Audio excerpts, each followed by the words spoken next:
आप देख रहे हैं के मास न्यूज़, हर समय आपके साथ।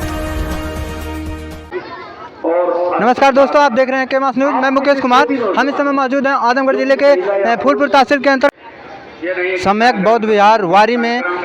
यहाँ पर जो है धम्म देशना व शिक्षण प्रशिक्षण का केंद्र यहाँ चल रहा है और यहाँ पर जो है डॉक्टर कड़वा शील राहुल के द्वारा यहाँ प्रशिक्षण दिया जा रहा है। आइए हम उनसे रूबरू करते हैं और उनसे मिलाते हैं और कुछ मेरा सवाल है जो उनसे करते हैं।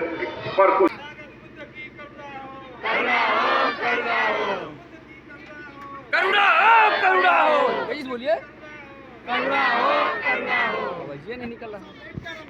बौद्ध धर्म अपनाना है, सबको सुखी बनाना है। बौद्ध धर्म अपनाना है, सबको सुखी बनाना है। बौद्ध धर्म अपनाना है, सबको सुखी बनाना है। इसके ऊपर है, बच्चों को भी पता लगेगा।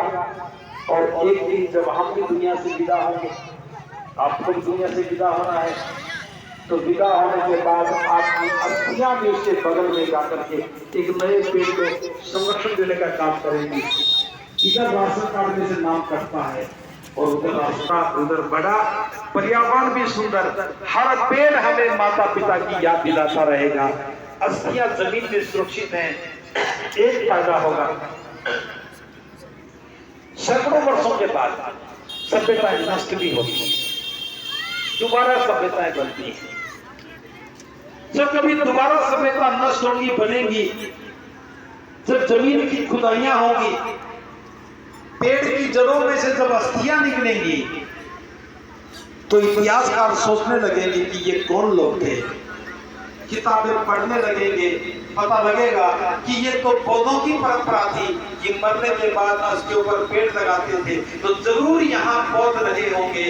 और आपकी अस्थियों को देख करके अवशेष नष्ट मत करो। पानी में बहाने का मतलब है अवशेष नष्ट कर देना। 4 तत्वों से जीवन बना है, अग्नि, वायु, जल और पृथ्वी।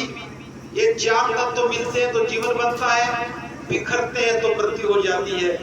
मरने के बाद पानी भाप बन के पानी में गया, वायु वायुमंडल में गई, तापमान में गया और पृथ्वी धातु धरती पर आ गई पृथ्वी के रूप में। चारों धातु वहीं से आई थी, प्रकृति ने वही लौटा दी। अब पानी तो हम पकड़ नहीं पाए, जल भी हम वायु नहीं पकड़ पाए, तापमान भी नहीं। हड्डियां हाथ में आ गई, उनको लेके पानी में जाते हो। हड्डियों को पानी में मत बहाओ। अस्थियां पृथ्वी धातु हैं, उन्हें पृथ्वी में समाहित करो। ये बहुत परंपरा है।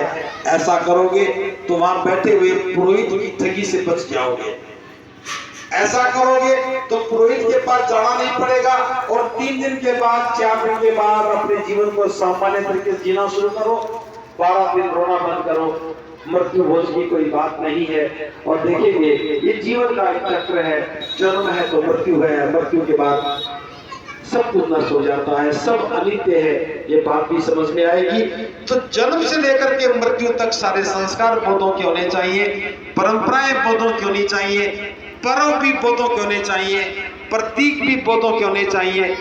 5 प्रतीक हैं। बुद्ध की फोटो, बाबा साहब का लिखा हुआ बुद्ध और उनका धम्म ग्रंथ, पीपल का पत्ता, 24 तीली वाला धम्म चक्र और पंचशील का झंडा।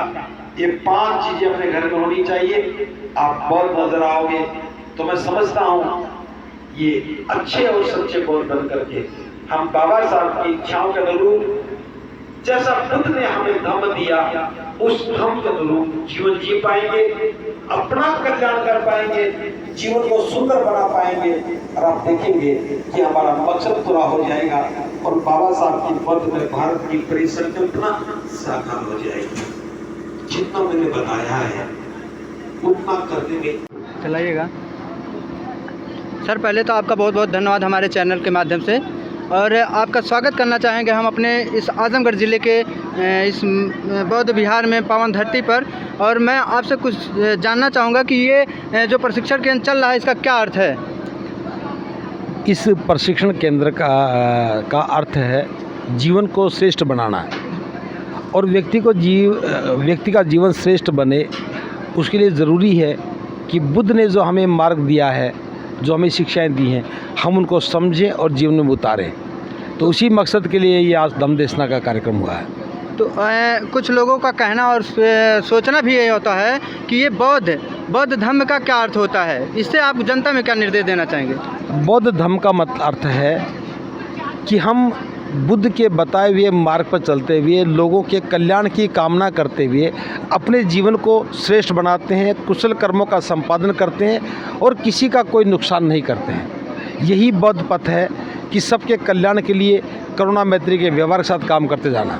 जी, ये जो सर्व समाज के लोग हैं, अगर देखा जाए सच्चाइयों को देख कर समानता को देखते हुए बहुत ऐसे रुचि रखते हैं, तो इस बौद्ध धर्म से क्या अर्थ जनता में आप देना चाहेंगे और अपने समाज के लोग में क्या देना चाहेंगे?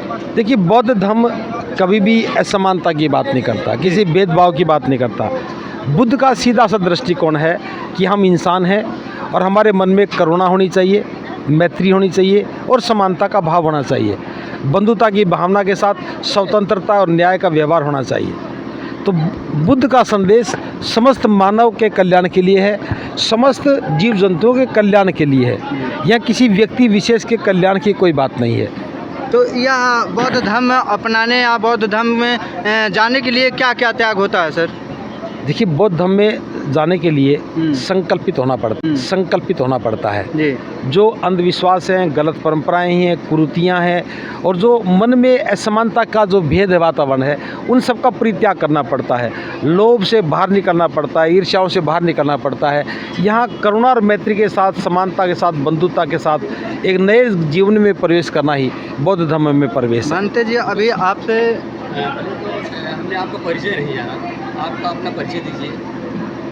देखो, भिक्षुओं का इतना ही परिचय होता है कहाँ से आप? कि लोग भंते करुणाशील नाम राहुल के नाम से जानते हैं और बस जहाँ चले जाते हैं हम उसी क्षेत्र के हो जाते हैं। तो आपका जन्मभूमि होगा? हाँ, जन्मभूमि, भिक्षु का जन्मभूमि तो अलग ही होता है। भिक्षु से पहले की जन्मभूमि में हरियाणा में पैदा हुआ था और हरियाणा से बाहर निकल के पूरे देश में ही काम करते हैं। महंत जी, कौन भिक्षुक मौजूद है?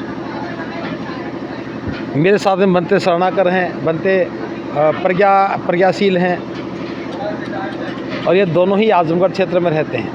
मेरा आखिरी सवाल आपसे रहेगा, अभी हमने आपका यहाँ भाषण सुना है, उसमें आपने कहा है कि जो है जो पुरुष महिलाओं में या पुरुष में समानता का अधिकार नहीं रखता है वह बौद्ध भिक्षुक नहीं होता। बौद्ध भिक्षु नहीं, बौद्ध भी नहीं होता, बौद्ध नहीं होता। इसका क्या मतलब है? भिक्षु का तो कोई परिवार होता ही नहीं जी। इसका मतलब है अगर कोई बौद्ध बन करके भी महिलाओं के साथ भेदभाव करता है, बौद्ध बन करके भी महिलाओं पर जुल्म करता है, तो बौद्ध हो ही नहीं सकता वो, क्योंकि बौद्ध तो एक भावना है, एक व्यवहार है। अगर वो व्यवहार ठीक नहीं है तो बौद्ध कैसे हो गया? दीक्षा लेना बौद्ध नहीं है। स्वभाव से, व्यवहार से, परंपराओं से, प्रतीकों से जब व्यक्ति आचरणवान होता है तभी उसे बौद्ध कहा जाता है। एक सवाल मेरा और रहेगा, बाबा तेरा मिशन अधूरा हम सब मिलकर करेंगे पूरा, ये मिशन क्या है बाबा साहब का? बाबा साहब को यही तो मिशन है जो बुद्ध ने हमें मार्ग दिया, मिशन है जो बुद्ध ने हमें मार्ग दिया, उस मार्ग को हम समझ लें।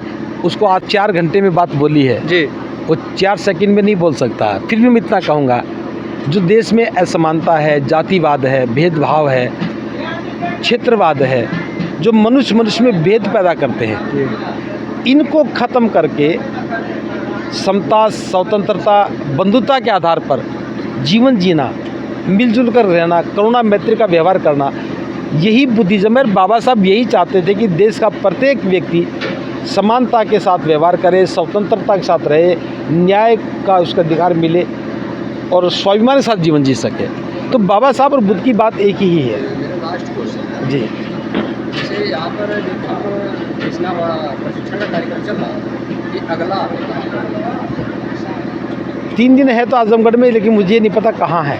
आजमगढ़ ज़िले में ही है 3 दिन तक। और बनते जी, सबसे बड़ा सवाल अभी तक बौद्ध धर्म को ये रहा है कि हाल ही में कुछ महीने पहले दिल्ली के समाज कल्याण विभाग मंत्री जो राजेंद्र पाल गौतम जी हैं, उन्होंने अशोक धर्म विजयदशमी के शुभ अवसर पर दिल्ली के जंतर मंतर पर उन्होंने एक प्रोग्राम में बाबा साहब डॉक्टर भीमराव अम्बेडकर का जो 22 प्रतिज्ञा था, उन्होंने उस प्रतिज्ञा को सिर्फ दोहराया और उनको अपने पद से इस्तीफा देना पड़ा। इस पर आप क्या कहेंगे? दूसरों के घर में बैठ कर के जब हम स्वाभिमान की बात करेंगे तो ये तो स्वाभाविक परिणति है ही है वो दूसरों की पार्टी में थे, वो 22% स्वीकार कैसे कर लेंगे? तो मंत्री बनना एक अलग बात है, पार्टी एक अलग बात है, विचार एक अलग बात है। अगर ये बात मंत्री जी को पहले समझ में आ जाती तो पहले मंत्री पद से इस्तीफा देते, फिर 22% लेते, तो बात सार्थकता हो जाती है। और बनते जी, अभी हाल ही में बिहार के शिक्षा मंत्री प्रोफेसर चंद्रशेखर, जो रामचरितमानस है उसमें एक श्लोक है, ढोल गवार शूद्र पशुनारी सकल तारण के अधिकारी, और उन्होंने इस बात पर लेकर कहा यह समाज के लिए विनाशकारक है, इसका बहिष्कार करना चाहिए। देखिए, पहली बात तो मीडिया में खलबली मच गई। मीडिया नाम की कोई चीज़ देश में नहीं है, ठीक। चाटुकारों में, गुलामों में खलबली मस्ती है। दूसरी बात, जिसकी मानसिकता ही बुरी थी वो अच्छे शब्द लिख कैसे सकता है?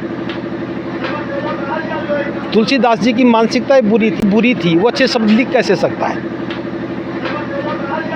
तुलसीदास जी की मानसिकता ही बुरी थी। महिलाओं को उन्होंने कभी सम्मान दिया नहीं, उनका अपनी पत्नी से कभी मधुर संबंध रहे नहीं। अब वियोग में, दुख में तो ऐसा ही लिखेंगे। अब उसको हम पूजनीय ग्रंथ मान लें तो ये तो हमारा ही पागलपन है ना। हम उसका महिमा मंडन क्यों करें? वो क्या हमारे आदर्श हैं? क्या तुलसीदास समाज के आदर्श हैं? जब तुलसीदास खुद समाज का आदर्श नहीं है तो उनकी लिखी हुई पंक्तियों की महत्ता क्या है, उसका महत्व क्या है? चंद्रशेखर जी ठीक है कह रहे हैं, उन्होंने पढ़ लिया होगा, लेकिन जो बात गलत है उस पर चर्चा करने की ज़रूरत नहीं है, उसको छोड़ देना ही चाहिए। जी, आप हमारे चैनल के माध्यम से जो उपासक उपासिका है या जो लोग हैं उनको क्या निर्देश देना चाहते हैं? मैं तो यही कहूँगा, जीवन को श्रेष्ठ बनाओ, गलत विचारों से, असमानता के व्यवहार से अपने आप को बाहर करो और समता, मैत्री, बंधुता के साथ जीवन जियो। ये जीवन सुंदर बनाने के लिए है, नष्ट करने के लिए नहीं है। हम सबके कल्याण के लिए काम करें, कल्याण की भावना के साथ काम करें, यही तो बुद्ध का धम्म है और यही हमें करना चाहिए। मैं यही संदेश देना चाहूँगा कि सभी लोग बुद्ध को ठीक से समझना शुरू करें और अपने अंदर के बुद्धत्व को जगाने के काम करें और करुणा मैत्री के व्यवहार के साथ समाज का निर्माण करें। बौद्ध होने का अर्थ है स्वाभिमान से जीना, और बौद्ध होने का मतलब है समानता के साथ जीना। मैं इस बात को थोड़ा आगे बढ़ाते हुए बाबा साहब की एक बात से मैं शुरुआत कर रहा हूं। बाबा साहब ने कहा कि मैं बौद्ध धर्म को क्यों स्वीकार कर रहा हूं।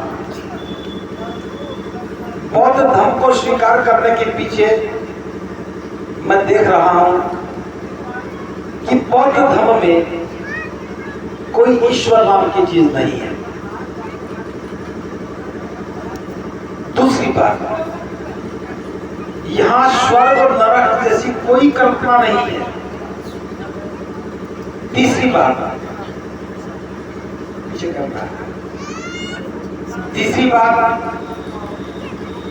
बौद्ध धर्म में समानता है, बंधुता है, भाईचारे की भावना है, यहां स्वतंत्रता है, न्याय है और करुणा है। अब ये सारे बौद्ध धर्म के गुण हैं। जो बौद्ध है उसमें समानता की भावना है, बंधुता की भावना है। कोई भी समाज बिना बंधुता, भाईचारे की भावना के साथ समाज नहीं बन सकता।